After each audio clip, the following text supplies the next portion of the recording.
গাইছ নমস্কাৰ, আশা কৰোঁ সকলো ভালে আছে। মই বাৰু ভালে আছোঁ আৰু অন্য এটা মিনি ব্লগলৈ স্বাগতম জনালোঁ। আৰু আজি যাব আহিলোঁ শ্ৰী শ্ৰী শেৱালী বৈষ্ণৱ মন্দিৰলৈ বুলি। আৰু আপোনালোকো ব্লগ গাইছ আৰু এনেকৈ যাই আছোঁ আৰু ইফালে ৰুমনহঁতকো লগ পাম বাৰু গাইছ। আৰু এনেকৈয়ে যাই আছোঁ আৰু ইফালে নয়নিলিম এয়া আৰু ইফালে ৰুমন এয়া আৰু গাইছ আমি জন্মাষ্টমীলৈকে আৰু আপোনালোকৰ ডাইৰেক্ট প্ৰমাণ কৰি দেখাই দিম।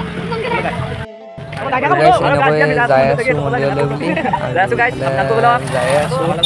ৰুমনহান বাৰু গেল, ৰুমন গেল বাৰু, আমি দুটা এনেকৈ যাই আছোঁ আৰু ইফালে গাইছ সৰা চাকি কিনি লওঁ আৰু কিনি ল'লোঁ বাৰু বৰ্তমান। আৰু এনেকৈ সোমাই আহিলোঁ আৰু এইখনেই হ'ল গেট।